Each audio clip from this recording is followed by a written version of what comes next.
Assalamualaikum warahmatullahi wabarakatuh. Kembali lagi di YouTube channel Lolita Anggi Agusteria.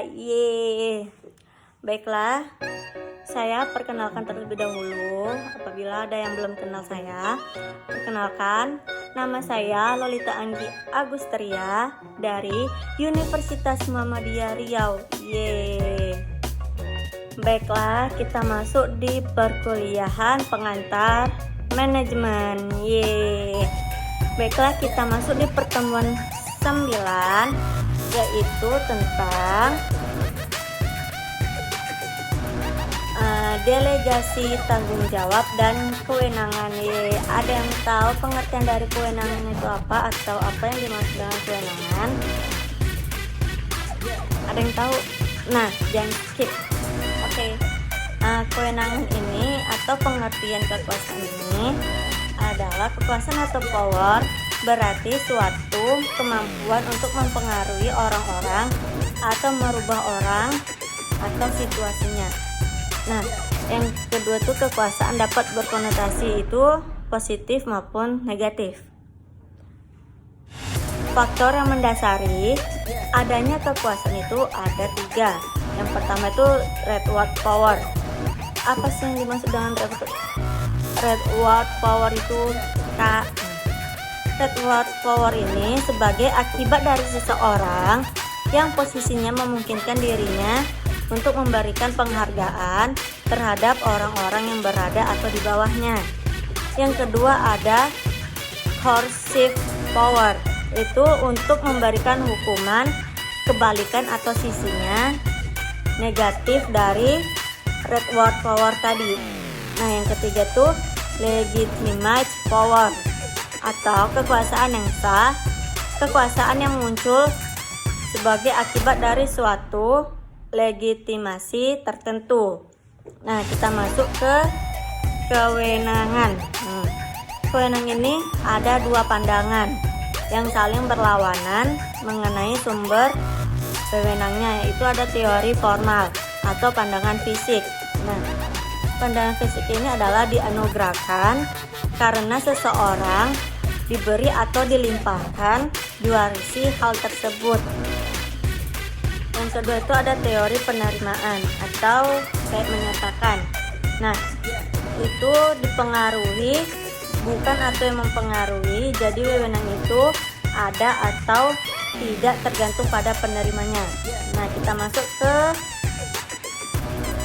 jenis kewenangan. Jenis kewenangan ini ada kewenangan lini, staf, dan fungsional. Nah,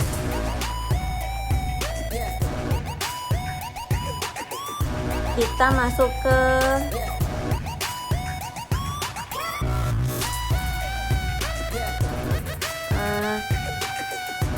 pelimpahan wewenang. Apa sih yang dimaksud dengan pelimpahan wewenang? Ada yang tahu? Pelimpahan wewenang itu adalah proses pengalihan tugas kepada orang lain yang sah atau terlegitimasi. Itu berarti tidak sah. Dalam melakukan berbagai aktivitas yang ditujukan untuk pencapaian tujuan organisasi yang jika tidak dilimpahkan akan menghambat proses pencapaian tujuan tersebut. Nah,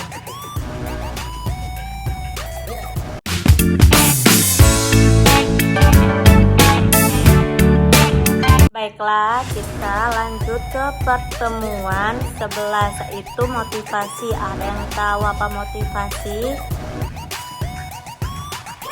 Pengertian motivasi itu adalah sesuatu yang mendorong seseorang untuk menunjukkan perilaku tertentu. Faktor penentu kerjanya itu yaitu motivasi terkait dengan keinginan untuk melakukan pekerjaan, dan kemampuan itu kapabilitasnya dari tenaga kerja untuk melakukan pekerjaan. Kalau lingkungan pekerjaan itu sumber daya dan situasi yang dibutuhkan dalam melakukan pekerjaan. Selanjutnya itu 5 perspektif kontemporer mengenai motivasi. Ada 5 ya, yaitu dari perspektif kebutuhan, kedua perspektif keseimbangan dan keadilan, yang ketiga perspektif pengharapan, keempat perspektif penguatan, yang terakhir perspektif penyusunan tujuan. Kalau perspektif kebutuhan itu yaitu teori hierarki kebutuhan dari Abraham Maslow, teori hierarki dari Cain Anderson. Terus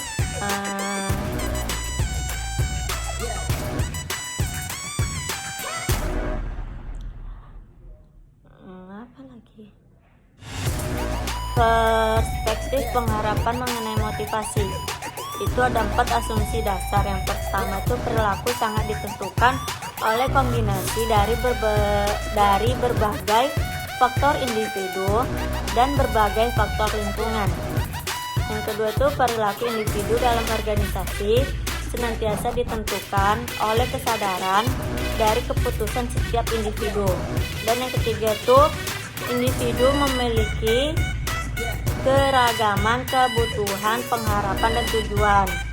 Dan terakhir, masing-masing individu cenderung dan berperilaku berdasarkan pilihan alternatif perilaku yang terkait dengan harapan mereka.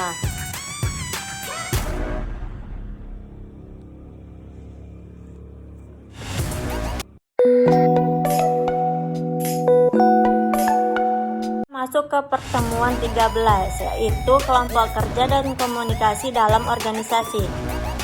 Pengertian kelompok dan kelompok kerja itu, kalau kelompok itu kumpulan 2 orang atau lebih yang saling berinteraksi dan saling mempengaruhi untuk suatu tujuan tertentu yang dipahami sesama atau bersama. Dan kalau kelompok kerja itu kelompok yang disusun oleh organisasi dengan tujuan untuk menjalankan berbagai pekerjaan yang terkait dengan pencapaian tujuan organisasi.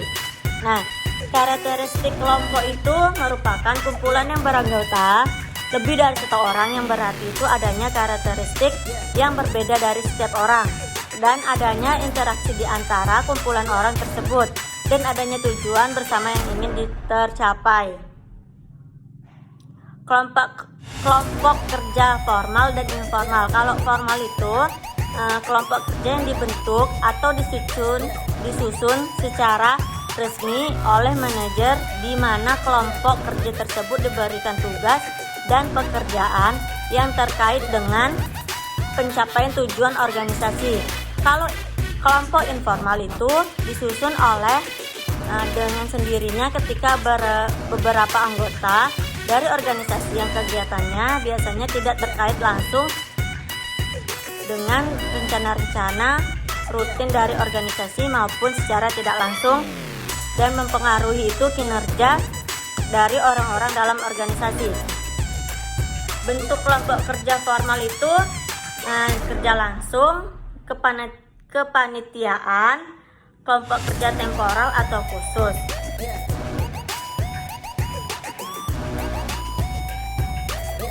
Tahapannya itu dalam pembentukan dan interaksi tim kerja itu ada pembentukan, penguatan, penyesuaian, perwujudan, pencarian. Peran kepemimpinan dalam kelompok kerja itu ada formal dan informal sama. Kalau pemimpinan formal itu ditunjukkan atau ditugaskan secara formal oleh organisasi untuk memimpin orang-orang dalam melakukan satu pekerjaan. Kalau informal itu dianggap mampu memainkan perannya sebagai pemimpin ketika kelompok kerja telah bekerja dan saling berinteraksi. Konflik dalam kelompok kerja. Yang pertama, konflik antara bawahan di bagian yang sama dalam sebuah organisasi. Yang kedua, konflik antara bawahan dan pimpinan di bagian yang sama dalam sebuah organisasi. Yang ketiga, konflik antara bawahan di bagian yang berbeda dalam sebuah organisasi. Yang keempat, konflik antara pimpinan dan bawahan di bagian yang berbeda dalam sebuah organisasi. Yang terakhir, konflik antara pimpinan bagian yang berbeda dalam sebuah organisasi. Sumber konfliknya itu dari faktor komunikasi, faktor struktur tugas maupun struktur organisasi, dan faktor yang bersifat personal, dan faktor lingkungan. Pengertian dari komunikasi itu proses di mana seorang berusaha untuk memberikan pengertian atau pesan kepada orang lain melalui pesan simbolis. Sekali lagi, komunikasi dalam organisasi itu pengertiannya komunikasi proses di mana seseorang berusaha untuk memberikan pengertian atau pesan kepada orang lain melalui pesan simbolis. Bentuk komunikasi, kalau komunikasi interpersonal itu komunikasi lisan ataupun tertulis. Kalau komunikasi dalam bentuk jejaring itu dari pola roda, pola huruf Y, komunikasi bersambung, melingkar, dan menyeluruh.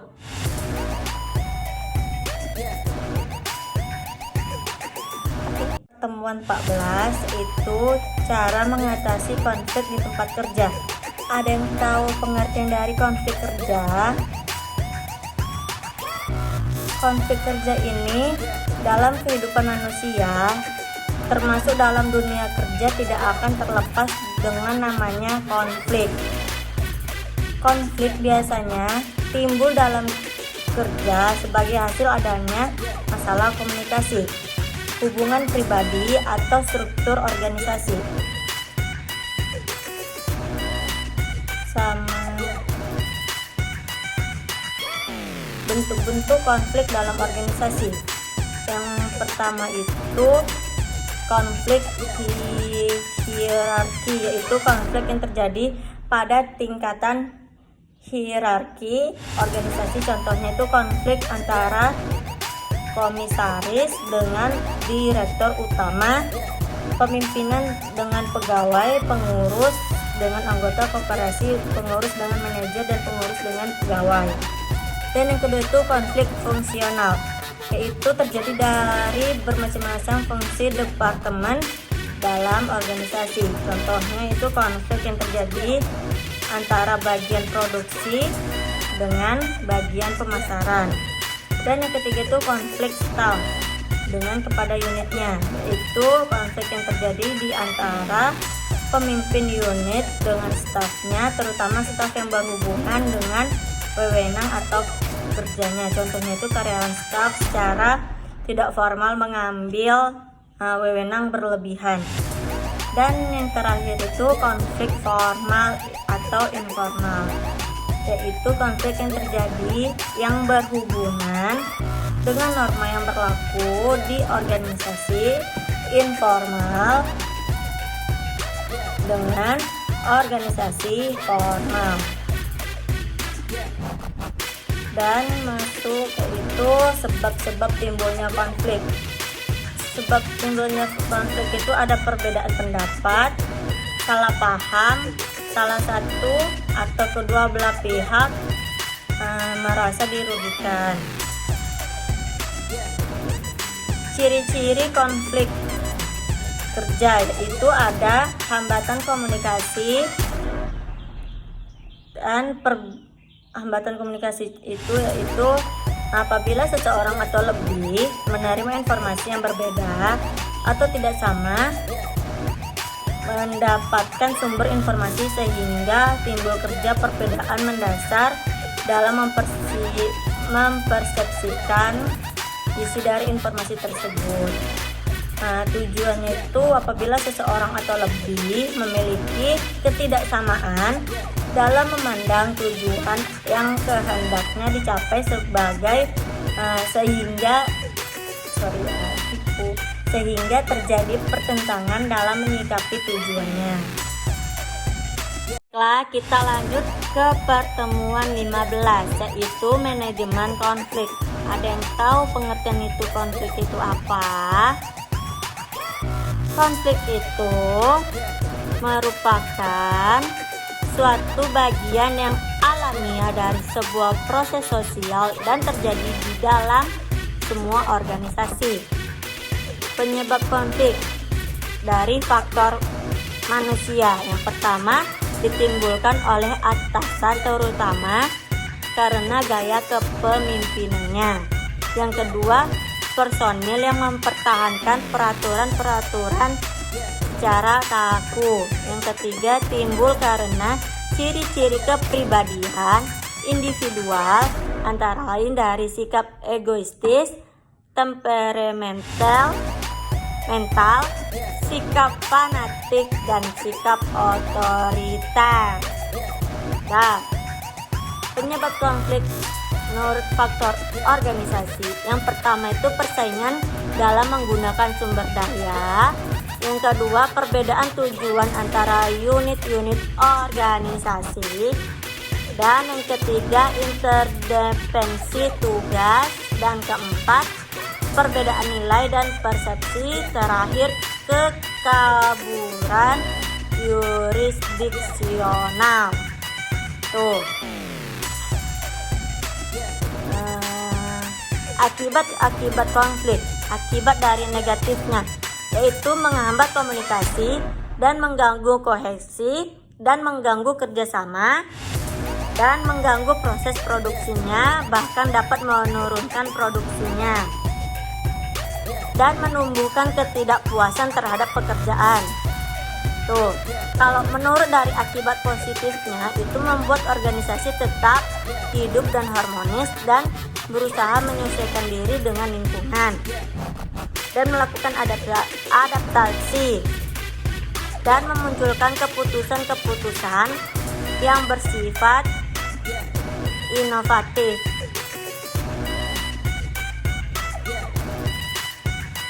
Selanjutnya,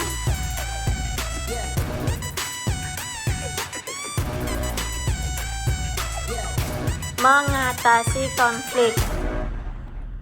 Pemecahan masalah terpadu, yaitu usaha menyelesaikan masalah dengan memadukan kebutuhan kedua pihak.